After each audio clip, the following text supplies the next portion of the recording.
അത്ര സുഖകരമല്ലാത്ത ഒരു സന്ദർഭത്തിലൂടെയാണ് നമ്മുടെ ഏറ്റവും പ്രിയപ്പെട്ട ഇന്ത്യൻ മഹാരാജ്യം പോയിക്കൊണ്ടിരിക്കുന്നത്. നമുക്കെല്ലാവർക്കും കാണാം, വളരെ ജനാധിപത്യ രീതിയിൽ പീസ്ഫുള്ളായിട്ട് സമരം ചെയ്തുകൊണ്ടിരിക്കുന്ന കുട്ടികളെ അടിച്ച് ആക്രമിച്ച് അവരെ തീവ്രവാദികളാക്കി മുദ്രകുത്തി രാജ്യസ്നേഹികൾ എന്ന് പറയുന്ന ഒരു കള്ളന്മാർ ഇറങ്ങിയിട്ടുണ്ട്. അപ്പം ഇന്ന് മൊത്തത്തിൽ കേരളത്തിൽ ഇന്നത്തെ ഒരു ദിവസം മാത്രം 5 or 6 അതിലധികം പ്രതിഷേധങ്ങൾ ഇവിടെ നടന്നുകൊണ്ടിരിക്കുകയാണ്. അതിൻ്റെ ഭാഗമായിട്ട് ഐക്യദാർഢ്യം അറിയിക്കാൻ വേണ്ടിയിട്ടാണ് നമ്മളിവിടെ കൂടിയിരിക്കുന്നത്. നമ്മുടെ കൂട്ടത്തിൻ്റെ ഒരു പ്ലഡ്ജ് ഇപ്പം ഞാനിവിടെ വായിക്കാൻ പോവുകയാണ്. ഞങ്ങൾ സത്യപ്രതിജ്ഞ ചെയ്യുന്നു. വിദ്യാഭ്യാസം അവകാശമാണ്, ആഡംബരമോ ഔദാര്യമോ അല്ല. വിദ്യാഭ്യാസത്തെ അപ്രാപ്യമാക്കുകയും താങ്ങാനാവാത്തതാക്കുകയും വിവേചനപരമാക്കുകയും ചെയ്യുന്ന ഏതൊരു സമ്പ്രദായത്തെയും ഞങ്ങൾ നിരാകരിക്കുന്നു. വിദ്യ കൊണ്ട് പ്രബുദ്ധരാകാൻ പറഞ്ഞ ശ്രീനാരായണ ഗുരുദേവന്റെയും അവകാശങ്ങൾക്കായി ഇല്ലിക്കൂട്ടങ്ങൾ പോലെ ഇഴചേർന്ന് നിൽക്കാൻ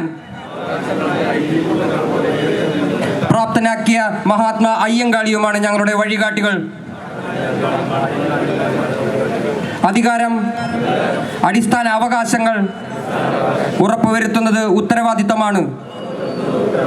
വിദ്യാർത്ഥികളുടെ അവകാശങ്ങൾ സംരക്ഷിക്കുന്നതിലും സാമൂഹിക നീതി ഉറപ്പുവരുത്തുന്നതിലും ഭരണഘടനാ മൂല്യങ്ങൾ ഉയർത്തിപ്പിടിക്കുന്നതിലും വിദ്യാഭ്യാസ മന്ത്രാലയം പരാജയപ്പെടുമ്പോൾ അവരോട് ഉത്തരം ചോദിക്കപ്പെടണം. ജാതിവർഗ സാമ്പത്തിക അസമത്വങ്ങൾ വർദ്ധിപ്പിക്കുന്ന പരാജയപ്പെട്ട നയങ്ങൾക്ക് ഒരു ജനാധിപത്യ രാഷ്ട്രത്തിൽ സ്ഥാനമില്ല, ഒരു ജനാധിപത്യ രാജ്യത്തിൽ സ്ഥാനമില്ല. ഇനി ഞങ്ങളുടെ രാജ്യാവകാശമാണ്, വിദ്യാർത്ഥികളുടെ രാജ്യാവകാശം എന്താണെന്ന് വെച്ചാൽ എല്ലാവർക്കും അറിയാം. നിലവിലുള്ള പ്രതിസന്ധിയുടെയും വിദ്യാർത്ഥികളുടെ സ്വപ്നങ്ങളോടുള്ള വഞ്ചനയുടെയും പശ്ചാത്തലത്തിൽ വിദ്യാഭ്യാസ മന്ത്രിയുടെ ഉടനടിയുള്ള രാജി ഞങ്ങൾ ആവശ്യപ്പെടുന്നു. ഭരണഘടനാപരമായ അവകാശങ്ങളും തുല്യ അവസരങ്ങളും സംരക്ഷിക്കാൻ കഴിയാത്ത ഒരാൾക്ക് നയിക്കാനുള്ള ധാർമ്മിക അധികാരമല്ല അത്. അപ്പം അത് സർവർക്കും മനസ്സിലാകുന്ന രീതിയിൽ നമ്മളോട് സംസാരിക്കുകയാണ്. ഇത് സൗത്ത് ഇന്ത്യയിൽ ഒട്ടുമൊട്ടാകെ നമ്മളിതിൻ്റെ ഭാഗമായിട്ട് സഞ്ചരിക്കുകയും പ്രവർത്തിക്കുകയും ചെയ്യുന്നുണ്ട്. JB ഇൻജസ്റ്റിസ് കണ്ടു കഴിഞ്ഞാൽ റൂമിലിരുന്ന് കരയാനേ പറ്റുണ്ടായിരുന്നുള്ളൂ. പക്ഷെ ഇപ്പം പ്രതികരിക്കാൻ നട്ടലുള്ള ഒരു കൂട്ടം കുട്ടികൾ അത് ചെയ്യുമ്പോൾ അവരെ അടിച്ച് അവിടെ നിന്ന് മാറ്റുക എന്ന് പറയുന്നത് ഒരിക്കലും അംഗീകരിക്കാൻ പറ്റുന്ന കാര്യമല്ല. അവിടെ സെക്ഷൽ അസോൾട്ട് വരെ നടന്നു.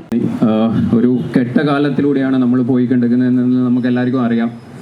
ഒന്നും ചെയ്യാൻ പറ്റുന്നില്ല എന്ന് വിചാരിക്കുന്ന സമയത്താണ് ഇങ്ങനെ ഒരു സമരം വരുന്നത്. ആ സമരത്തിന് എല്ലാവിധ ഐക്യദാർഢ്യങ്ങളും ആദ്യം തന്നെ. അധികം പറഞ്ഞ് നിങ്ങളെ ബോറടിപ്പിക്കുന്നില്ല, ഒറ്റ കാര്യമേ പറയാനുള്ളൂ. നമ്മളെ ചരിത്രം അറിയാത്ത ആൾക്കാരാണ് നമ്മളെ ഭരിച്ചുകൊണ്ടിരിക്കുന്നത്. നമ്മളെ ചരിത്രം എന്ന് പറഞ്ഞാൽ ഇതേപോലെയുള്ള അനേകം സമരങ്ങളും അനേകം അടിച്ചമർത്തലുകളും കണ്ട് അവരെയൊക്കെ ഇവിടെ നിന്ന് അടിച്ചോടിച്ച ഒരു പാരമ്പര്യമുള്ള ഒരു തലമുറയായിരുന്നു മുന്നേ നമുക്ക് കടന്നുപോയിക്കൊണ്ടിരുന്നത്. ആ തലമുറയുടെ പിൻഗാമികളാണ് നമ്മൾ എന്ന് ഓർമ്മിപ്പിക്കേണ്ട ഒരു കാലമാണിത്. ഇവിടെ വന്ന് ഐക്യദാർഢ്യം പ്രഖ്യാപിക്കണം എന്നുള്ളത് ഏത് മനുഷ്യനെ സംബന്ധിച്ചിടത്തോളം, ഏത് സ്ത്രീയെ സംബന്ധിച്ചിടത്തോളം ഞാനും അതിവിടെ വന്ന് ചെയ്യേണ്ട ആവശ്യകത ഉണ്ട് എന്നുള്ളത് കൊണ്ട് മാത്രമാണ് ഞാനിവിടെ എത്തിയത്. ഇതൊരു വലിയ റവല്യൂഷൻ്റെ ഭാഗമാണ്. ഇത് പീസ്ഫുള്ളൊരു പ്രൊട്ടസ്റ്റ് നടന്നുകൊണ്ടിരിക്കുമ്പോൾ ഒരു സിസ്റ്റം, ഒരു ഭരണകൂട സംവിധാനം അത് എത്രമാത്രം തോൽവിയിലേക്കാണ് പൊയ്ക്കൊണ്ടിരിക്കുന്നതെന്നും ഒരു തരത്തിലും ആൻസറബിൾ അല്ലാതെ, ഒരു തരത്തിലും ഒരു റിസീവിങ് എൻഡ് പോലും ഇല്ലാതെ നിന്ന് പെൺകുട്ടികളാണെങ്കിലും ആൺകുട്ടികളാണെങ്കിലും ഒക്കെ ഒരു പേടിപ്പെടുത്തുന്ന ഒരു തീവ്രവാദ മുഖം അതിന് കൊടുക്കേണ്ടി വരുന്നത്, അല്ലെങ്കിൽ നമ്മളത് കാണുന്നു എന്ന് പറയുന്നത് തന്നെ ഈ ജനറേഷനിൽ അല്ലെങ്കിൽ നമ്മുടെ ഈ കാലഘട്ടത്തിൽ അതൊരു ഭയങ്കര വലിയ പ്രശ്നമാണ്. ആ പ്രശ്നത്തിനെ നമുക്ക് നേരിടണം. നമ്മളെല്ലാവരും ചേർന്ന് അതിനു വേണ്ടിയിട്ട് പരിശ്രമിക്കണം. ജയ് ഹിന്ദ്.